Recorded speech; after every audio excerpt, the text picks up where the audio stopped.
Hello everybody and welcome to this video presentation on behalf of Dúchas Clonakilty Heritage for Heritage Week 2022.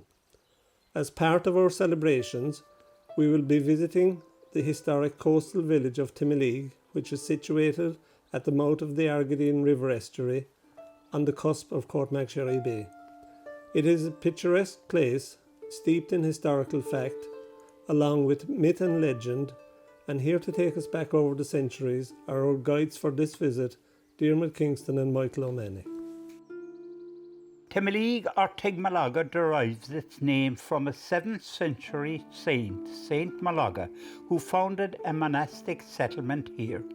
He is also reputed to have brought the first bees to Ireland. Legend has it that Saint Mologa chose this site by placing a blessed candle on a sheaf of corn on the Argadine River. He founded his settlement on the spot where it came ashore. A sculpture in the middle of the village further explains this legend. About 600 years later, the friary you see today was founded.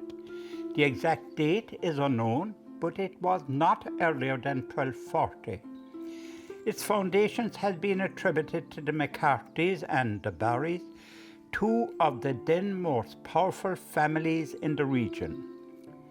The golden era of the friary was between 1300 and 1580, when both the McCartys and Barrys were the strong independent lords. Timoleague Abbey survived the Reformation due to its lack of lands and the protection of the Barrys. However, when David Lord Barry supported the failed Desmond Rebellion against Elizabeth I, the friary became a target for vandalism and asset stripping. Tradition has it that a ship transporting stripped timbers and wainscoting by sea to Cork in 1596 was lost in a storm and all aboard were drowned. There was much turmoil in the years that followed.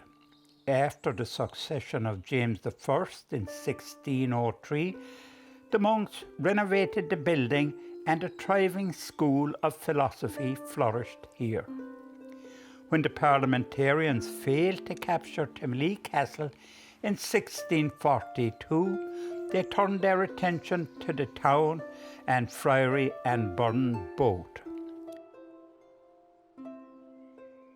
The renowned Gaelic poet Sean O'Callaghan, the Silver Tongue of Carbery, spent much time here. At the entrance gate is a bronze cast in O'Callaghan's own writing as one of his most famous poems, Queen Mologa, lamenting the destruction of the friary. It contains 20 verses and is still studied in Irish schools and colleges. A bhúr na mean glas about northern tier shot tra is dima dien lom de scris agus cor de nave fawn. On the left jamb of the front door is the fleur de lis. This is a flower or lily used as a decorative design or motif. Many of the Catholic saints of France, and in particular Saint Joseph, are depicted with a lily. It is also a heraldic device used as an memorial emblem of the kings of France. It may be that the building was built by French stonemasons, or most likely that the first Franciscans were still speaking French when they arrived in Timoleague and wanted to keep up that French connection. The nave, the aisle and the transept were the burial place of many noted West Cork families since the mid-17th century. Many graves within the friary walls were marked with stones recognisable only to the particular family. Others have distinct headstones, included that of John O'Hee and Anne Barry, who died in 1821. The headstone includes a symbol of a crowing cock, which is a traditional symbol of the risen Christ. Many bishops were associated with the friary, including Blessed Thaddeus McCarthy and Dr. Edmund de Courcy. Here in the nave of the friary, we see that the fabric was enlarged and altered from time to time. New portions are added when necessary. The greatest benefactor was Bishop Edmund de Courcy, who oversaw the construction of the tower, the dormitories, the library and infirmary, and are central to this story. The great window faces west and is composed of two lofty lights in line with most west-facing medieval churches. The windows are divided by stone mullions and would have contained ornate stained glass with religious imagery. The transept and chapel, presently blocked from viewing due to ongoing maintenance, are associated with two bishops. In March in 1517, Bishop de Courcy formally resigned in favour of his nephew, John Mologa, whose reign was a short one. He died in 1519, just 1 year after his uncle. Both bishops were buried in a chapel off the eastern side of the transept. According to tradition, their remains were disinterred during the penal days and cast into the sea. A modern Celtic cross now stands in that burial spot to the memory of the O'Hee of Ahamilla and Greenfield, who were amongst the first families to settle in the Clonakilty district. Donal O'Driscoll, who died on the 16th of March in 1634, was buried in this tomb. This ancient burial spot of the O'Hees is well marked by a family vault, but unfortunately the copper nameplate was removed by a thief some years ago, and with it went centuries of invaluable history. Our Lady's Chapel has the arms and crest of the O'Hee inserted in stone, forming the roof. Here in the choir, which is 12 yards long and is the oldest part of the friary, with some historians suggesting that it was originally an early 13th century castle. It is a very tall choir with unusual features such as these arches and passages. On the north wall is a niche which once contained an endowed altar to the memory of the de Courcys. Here too we find the burial spots of the powerful MacCarthy Rebucks of Kilbrittain, who were the overlords of West Cork up to the 1640s. Also the de Courcy family of Kinsale and the Barrys of Ibane, who resided at Timoleague Castle. The great window faces east to the rising sun, as does the main window of most medieval churches. This window is composed of three lofty lights divided by stone mullions. This window contained elaborate stained glass with religious imagery, which would have been the target of many raids on the friary.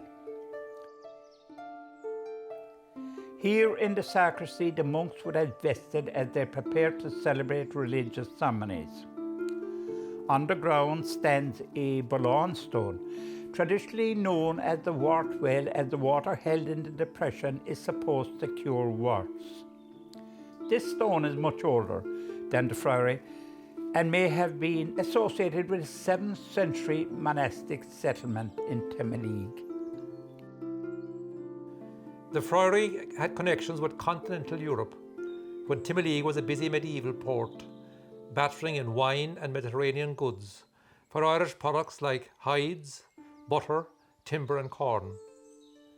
At the base of the exterior of these walls in the cellars, you can see where the monks brought produce to the friary and stored it in the cellars.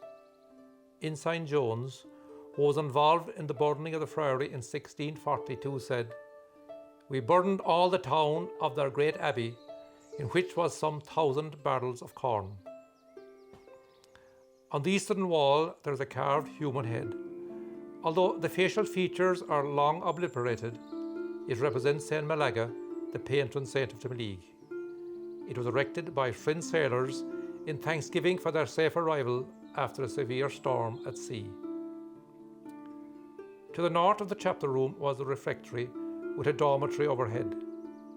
The single-storey addition further north was the infirmary. Here the friars would have promoted an open-door policy. They looked after the infirm, gave arms to the destitute, and as described by O'Callaghan, Nar gná alamsana is Donal dun laur is dun log, trad of all locht untí.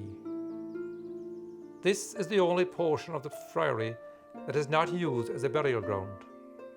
It may be that the doorway was too narrow, or because it was used as a place of residence by the Franciscans up to 1796 at least. In this library was written one of the most famous Irish manuscripts, the Book of Mologa, or the Book of Lismore as it is more commonly known.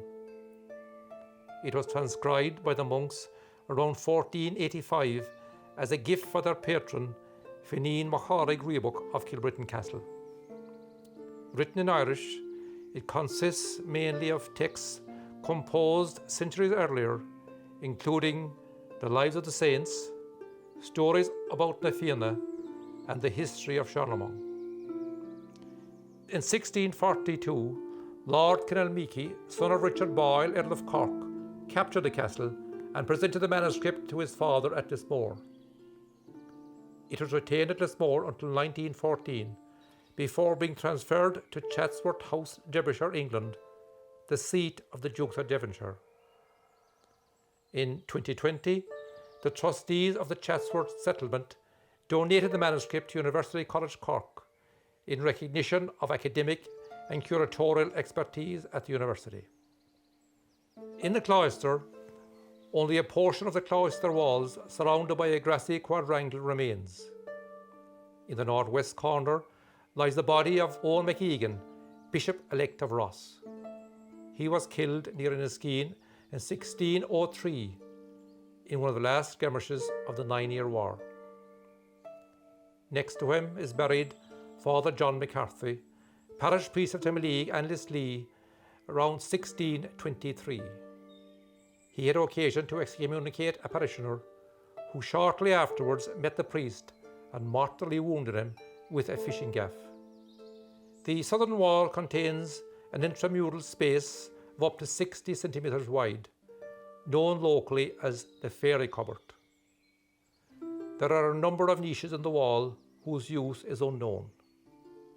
Bennett's History of Bandon relates how children found an old parchment book which they used as a football. Apart from the cover, it was eventually devoured by pigs, and so it perished, what may have been a most valuable document. Here in the kitchen of the friary, not only were the monks fed, but also, according to O'Callaghan, Tastalig Thrila on road, weary travellers of the road. The road from Cork and Kinsale to West Cork passed through Timoleague, which brought many a weary traveller. Standing at the north end of Timoleague village within an older graveyard is the early 19th century Church of the Ascension, which is the Church of Ireland parish church of Timoleague. In 1801, following a meeting between the parishioners and Dr. Thomas Stopford, the Bishop of Cork and Ross, it was agreed to rebuild the parish church of Timoleague, which was then in a dilapidated condition, by reusing as much of the old building material as possible.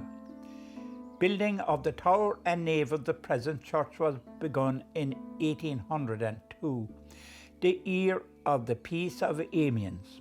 However, before the pitch pine roof timbers arrived from the Baltic, the Napoleonic Wars broke out again, resulting in a continental blockade being reimposed, which caused a delay to the arrival of the roof timbers. As a result, the building could not be completed until 1811.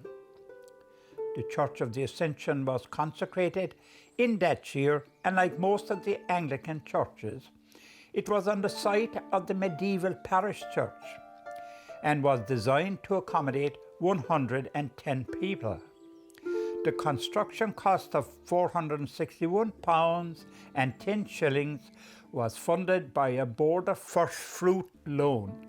This was an institution established in 1711 by Queen Anne to build and improve churches and glebe houses in Ireland. Later in the 19th century, the chancel, vestry and south transept were added, as was central heating, which was most unusual in this period of time.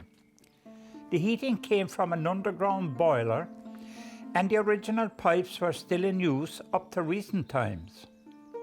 The church, like all first fruit churches, has a simple rectangular body. It was built on an east to west orientation with a tower on the west side and is in Gothic renewal style. The tower with its stone louvered belfry vents with pointed arches and pinnacles on the parapet wall is the most decorative part of an otherwise undecorated exterior. A rare feature of the tower is the clock facing the village. At a time when clocks and pocket watches were less widespread, a church clock was a valued aid to the community. This clock was installed in the tower in 1904 and was funded by public subscription. When it was electrified in memory of Canon Fleming, who was rector in Timoleague from 1908 until 1942. The subscription was again ecumenical. A visit to this church is a must if you are really to appreciate and do justice to the rich and almost unique decoration of the interior of the church. The walls are elaborately decorated in a rich mosaic commemorating in a tapestry the members of the local landowning Travers family. However, not all of the decoration met with approval. The Bishop of Cork, Clyne and Ross, Dr. John Craig, refused to consecrate the new chancel and vestry in 1861, unless what he deemed to be a graven and idolatrous image of the crucifixion in the east window was covered up. On another occasion during Sunday service, an irate parishioner tried to attack the window with a hammer. In 1894, Mr. Robert Augustus Travers of Timoleague House put up this magnificent mosaic of brilliantly coloured small tiles and gold leaf that are florally arranged and contain the symbolic Star of David, the pelican and the lamb on the chancel walls, together with the painted ceiling and polished Kilkenny marble wall panels. There is an angle font that dates from 1902, and this is an exact copy of a Renaissance statue in Rome. The mosaics in the nave and south transept date from 1918. They were erected by Mr. Robert Travers in memory of his father, Robert Augustus, and of his brother, Lieutenant Spencer Robert Valentine, who was killed at Gallipoli in 1915.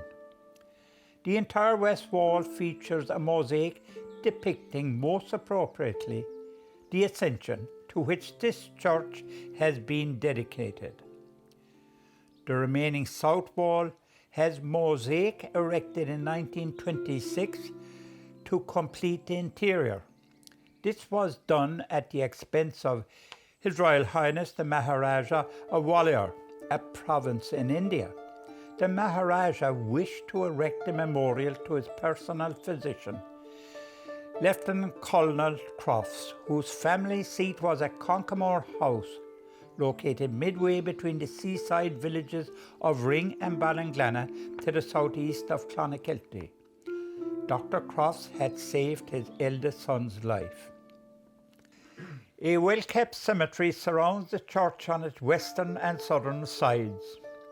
Here we see the tombs and graves of some of the early English families that settled in the surrounding area after the first plantation of Munster, and whose families still inhabit the Timoleague and Barry Road districts.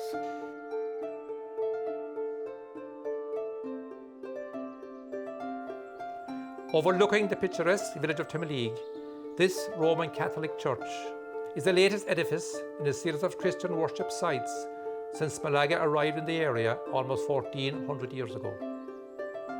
This beautiful structure, known as the Church of the Nativity of the Blessed Virgin Mary, was the first in the region to be designed in the Hyper-Romanesque style. This style was characterized by very simple rectangular buildings, tall detached circular towers with conical roofs, semicircular headed openings, and an array of Romanesque ornaments with such structures as Celtic crosses sumptuously carved. This is the foundation stone laid in 1907. The inscription is in Latin, which translates, "To God, the best and greatest, in the happy reign of His Holiness Pope Pius X, the most eminent and most reverend Diarmuid Kelly, Bishop of Ross, placed this foundation stone at Timoleague Church, September the 21st, 1907. Peter Hill, parish priest, M.A. Hennessy, architect, D. Murphy, builder. Many benefactors have helped in creating and maintaining this fine church in Timoleague. Having donated the site, the Travers family also placed a gravel pit at Father Hill's disposal, while stone from the nearby Bower and Abbeyman quarries was secured free of charge. The solemn dedication was performed by Bishop Diarmuid Kelly of Ross on the 12th of September 1912, and the sermon preached by Dr. Michael Fogarty, Bishop of Killaloe. The church, which is built of local stone, is most famous for its Harry Clark stained glass window over the main entrance.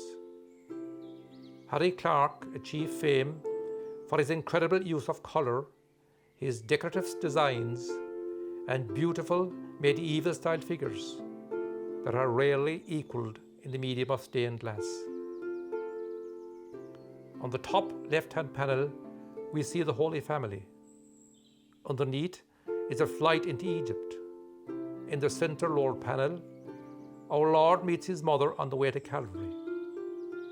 Above it is the Assumption of Our Lady, and on top is the Coronation of Our Lady. On the right lower panel is the death of St. Joseph, and above is the miracle of Cana. The altar is carved from the finest Carrara marble. A beautiful sanctuary lamp hangs from the ceiling. The statues of St. Patrick and St. Bridget on either side of the altar were added in 1915. The mosaics on the floor of the sanctuary are dated 1912 and are almost certainly the work of Ludwig Oppenheimer of Manchester.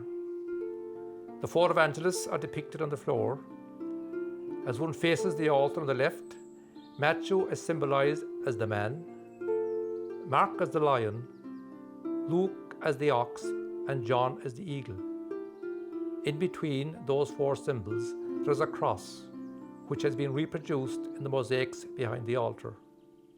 Here we have the mosaics that were donated by Father Peter Hill, who was parish priest of Timoleague from 1905 to 1912. On the left, there is a sheaf of wheat representing bread, a symbol of the Eucharist. There is a representation of the Sacred Heart of Jesus in front of the side altar. Further to the right, we find a vine with grapes, symbols of the wine in the Eucharist. Further to the right, in front of the side altar, there is the letter M with a crown over it. This represents Mary, Queen of Heaven. The 14 stations of the cross depict the Passion, Crucifixion, and Burial of Jesus Christ. Starting down the left aisle and moving up the right aisle, these stations were hand-carved in pitched pine. They were erected in memory of Father John Mulcahy, who was parish priest of Timoleague for 33 years and who died in 1909. The windows over the main altar were created by Mayer and Company of Munich, a world-famous stained glass design and manufacturing company, whose work can be seen throughout Europe and North America. The windows tell the story of Mary's life in stunning colour and intricate detail. On the top left-hand panel, we have a picture of the Annunciation, the angel asking Mary to become the mother of the Saviour. In the centre, we see Mary's marriage to Joseph. At the bottom is Mary's visit to her cousin Elizabeth for the birth of John the Baptist. The right-hand panel at the bottom depicts the birth of Jesus in the stable. In the centre is the visit of the three wise men. Above Joseph and Mary, we find Jesus in the temple talking to the doctors and priests. In the lower middle panel, we see Mary standing at the foot of the cross. Mary Magdalene is also there, with long hair and flowing red dress. Overhead, Jesus has risen from the dead, to the dismay of the Roman soldiers. Two valuable relics survive from the time of the monks. This beautiful replica of the chalice that was rescued at the time of the burning and taken to Cape Clear or Sherkin Island for safekeeping. In 1856, a priest sang mass in a house on Cape Clear noticed a strange box. The people of the house told him that in the distant past, some fishermen had found a boat drifting at sea with 3 friars in it. 2 were dead and the other exhausted. The survivor left the box with the family, which had never been opened. The box also contained a set of vestments which crumbled to dust when opened by the priest. The inscription of the chalice is translated to read, Friars Minor Convent Timoleague. This chalice is now in the safekeeping of the parish priest of Timoleague and is still used today. Another chalice, which is a Dale Brown 1633 from the Friary, is on display in the National Museum in Dublin. This is the old bell that was first used in the old parish church of St. Mary's. Traditionally, this old bell has been rung to celebrate the arrival of the new year.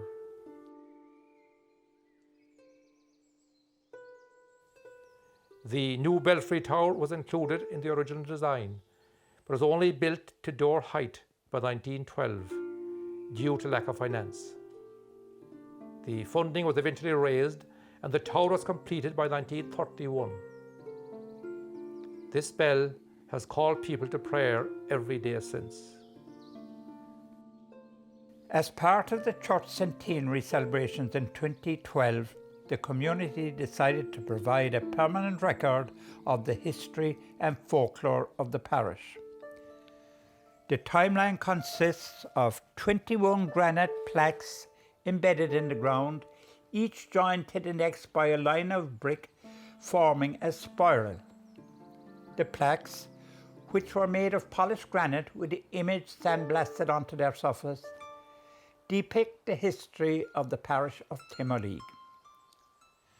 This is the story of Our Lady's Well, which is located in Lettercullen, just west of the village. According to one legend, a dove carried a letter in her beak to a monk in the friary with orders to open a well wherever she dropped the letter. The well has been a place of prayer in all seasons for many centuries. In earlier centuries, many people visited the well on the 8th of September, but in more recent times, the 15th of August has been the principal feast. If you saw Neil in the well on the eve of the Assumption, you would be blessed with a wish. Cures have often been associated with the well. Here we have the representation of the Cistercian abbeys in Ahmonaster and Abbeymahan. The first Cistercian abbey was founded in 1098 at Citeaux in Burgundy in France. The monastery of Santa Maria de Fontvivo, or Blessed Mary of the Living Well at Ahmonaster, was founded in 1172 by Diarmuid McCarthy, King of Desmond. Remains of iron production were found recently during excavations at Ahmonaster. Around 1278, the monks moved to the neighbouring townland of Cregane, where the new monastery acquired the name of Abbeymahan. The abbey at Abbeymahan was suppressed in 1537 during the reign of Henry VIII. Timoleague Castle was built by Nicholas by the Borough to protect lands granted to the Barrys by the Butlers. At various points during the 17th century, the castle was in the possession of the McCarthys, the Cromwellians and the Barrys. The castle was used as a linen mill in the 18th century. Around 1820, it was bought by the Travers family. From the 16th to the 18th century, Catholics were persecuted on account of their faith. So Mass had to be celebrated in hidden places such as this rock at Kilshannon. By 1785, Timoleague and Clonakilty had fine chapels. The age of the Mass rock was now over. Bishop McKenna of Ross visited Timoleague in 1785 and noted that there were 25 unreclaimed whiteboys in the parish. Between 1820 and 1823, there were numerous outbreaks of whiteboy violence all over the country. Donal O'Driscoll made a dramatic intervention to save whiteboys from the gallows in Doneraile in North Cork. A man was murdered at Timoleague Fair and a whiteboy was accused of it. Donal O'Driscoll appeared in the courthouse in Mill Street to defend him and probably saved his life. This plaque commemorates Charlie Hurley, officer commanding the 3rd Cork Brigade, IRA, 1920-21. Charlie took part in many engagements such as here at Ahawada Crossroads on the 10th of May 1920, where 3 RIC men were killed and 1 Black and Tan was wounded. Charlie was wounded at the Upton railway station ambush, and while recovering in a safe house, he was surprised by British soldiers and killed in a shootout on the 19th of March 1921. Charlie's body was taken to Clonakilty Church, and after Mass he was buried with full military honours in the dead of night in the nearby cemetery. We have now come to the end of our Dúchas Heritage video presentation for Heritage Week 2022.